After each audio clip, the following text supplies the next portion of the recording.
Well, hello everyone. I've come to know quite a few of you guys, but what I want to do is I talked to Danielle just to make sure it's okay. That I've been very encouraged by you guys, and the mission or the journey that God's had me on to come over here, seemingly has been for my cancer. But it wasn't too long before being here that I was brought to the understanding and the realization that it was also for everybody else's cancer. It was for everybody else's Lyme's disease and all these different things that God says, I want to use you to minister. And I want you to be faithful to do what I tell you to do. And I'll take care of all these things that you can't take care of. And very comfortably, God has communicated that to me. And so since the day, even before the day I got here, just from talking to Danielle on the phone for the Friday, the July 10th, there was great peace from God as she prayed for me on the phone, and as I prayed for her as well and prayed for you guys. There was a great peace that God was directing where I was coming, and that was wonderful for me because I needed to know, God, what do you want me to do? And since I've been here, I have, being a business owner myself, I have watched you guys, and I know for me, I can train somebody to do what I want them to do. We can all train a dog, not the dog. We can all train somebody to take out the trash. We can train them to do this, this, and this. But what you find very difficult to do is to train somebody to be authentic, to be real, to be present, to be caring, to be kind, to smile, to be loving. And it's not that I know each one of you, but of each one of you that I've gotten to see, honestly, I've not seen anyone in here with a bad attitude. And it's not, you're human, just like I am. And you have your trials, just like I have my trials. And for me to think that you don't go home to difficulties would be very naive and very selfish of me. We all have difficulties. And what I admire, and what I'm so thankful, and this is what I'm thanking you for, I'm thanking you because you guys selflessly come in here and serve. And you need to hear this. I've heard that a pastor of a church once told me, or told a congregation, if you want to encourage someone, you don't have to look very far. Just look right beside you. And we oftentimes think that we need to find the person that is in death's grasp, or somebody that's really having a bad day, that's the person we need to encourage. And the truth of the matter is, so many people are dealing with all kinds of stuff. And what I know you guys deal with is this. You come in every morning to serve people like me. They might not be able to breathe very well for the day. They might have lost a lot of weight. They might be very weak. And you're serving, in a sense, what Jesus sent us to do. To come to the lowest, to come to the greatest, to serve everyone. And that's exactly what Jesus mirrored for us. He humbled himself. He became flesh. He didn't have to. He's God himself. He's the creator of the universe. And he humbled himself, and he came to serve all of us. And in that, we can relate to the Savior of the world. So I want to thank you guys. So first thing I want to do is thank you, because each one of you that have, even if you've just passed me and you've smiled and said hello, means a lot. It's a very encouraging environment to be in. This is not Western medicine. This is, if I compare my colonoscopy to what you guys are doing for me, oh my goodness. Not only Dr. Petit gave me 2 hours of his time as I talked to him. Dr. Klein that I just spoke with, he prayed for me, and we spoke together for a great amount of time. No one here has ever made me feel rushed. No one here has made me ever feel anything other than special and unique. So I thank you for that. And I know you're doing the same thing for all the other people that you're ministering to. So on top of thanking you, I want to praise you. Okay? And I want to praise you because I like praise. I like it when I'm doing something good, and people come and tell me, you've done a good job. And I'm in a fitness arena where I'm helping people with their health, and I'm working with people that have Parkinson's, and I'm working with people that have all kinds of disorders, and I'm also working with young athletes that need to make it to the next level.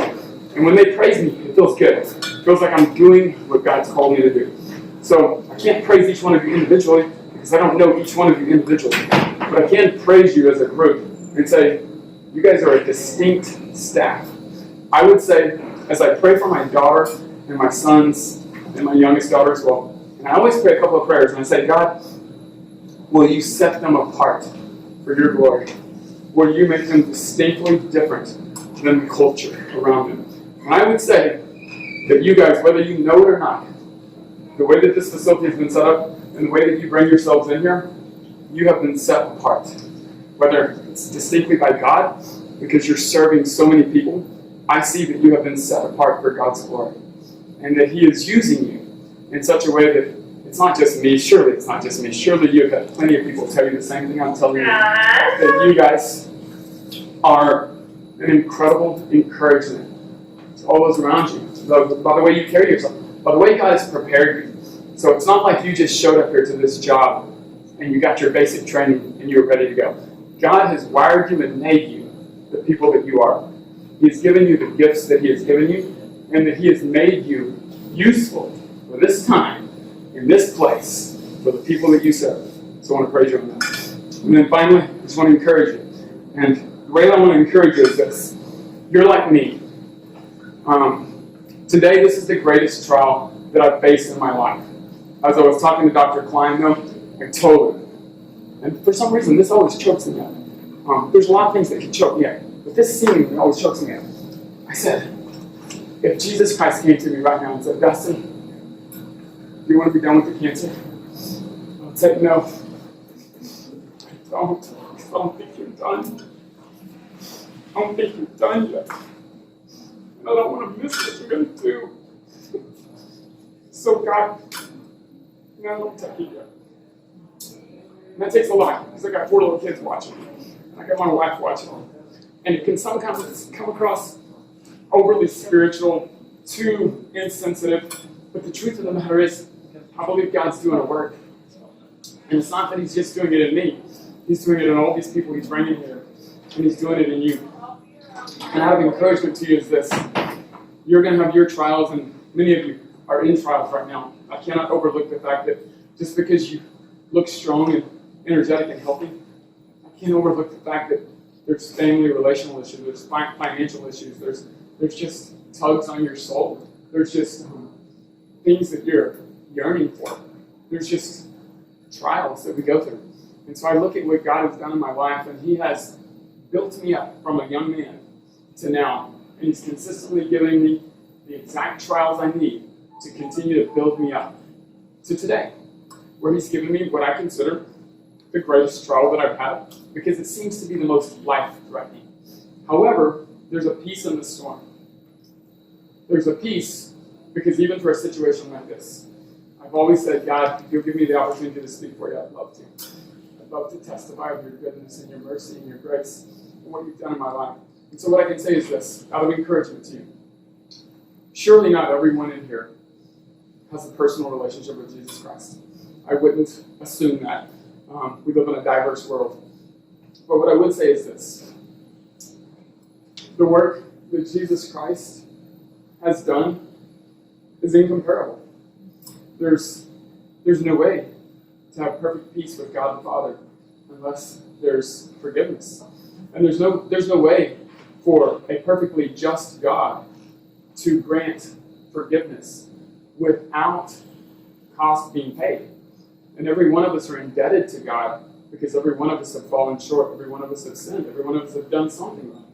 So it's the incredible, amazing grace that God would send His Son to come down and take our place. And that we would be able to say, God, forgive me. I believe in the one that you've sent. Would you help me? And so, out of encouragement to you, on a spiritual note, just encourage you to look to Jesus. I don't know how many of you are familiar with Charles Spurgeon. He's a favorite of mine. But he found his way to Christ one day because he showed up into a church because he couldn't get to his church. He was snowed in. And he was hiking through the snow at age 16. And he ended up walking into a Lutheran church that he was unfamiliar with.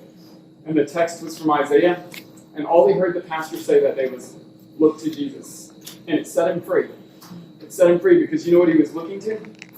He was looking to how to work to make himself a better person for God. He was looking to how do I get rid of all this struggle inside of me so that God will be pleased with me.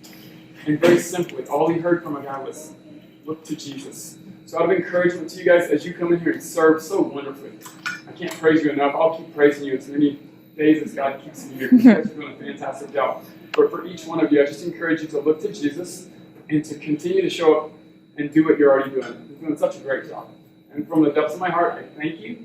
And I don't say this in any weird way. Whether I live or whether I die, I say that I know that if I die, I immediately go into the presence of God. And I am relieved and at peace with that. God knows my prayers that I would be here with my children and my wife, and that He would enable me to serve like you guys have served. You guys have taught me how to serve God. But either way that He does it, you guys have been awesome. I want to say thank you to you guys. Thank you guys.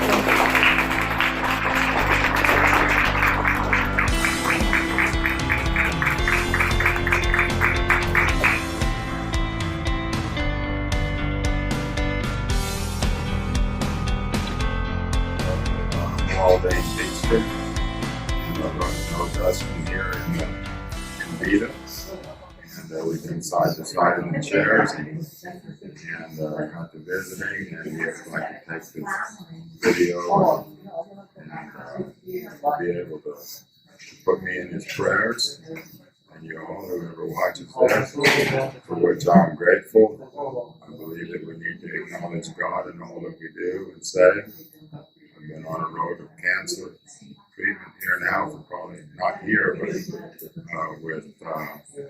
in Branson, Missouri, homeopathic for about 9 months. Then we learned about this place and came here. And we're very thankful that it seems to be working for us. We trust that God will lead and give us all help and give us a few more years. It won't be long. We're looking mostly to the eternal value, the eternal glory, and we want to give God honor and praise. Thank you. Is there any way we could be praying for you, Mr. Waldean?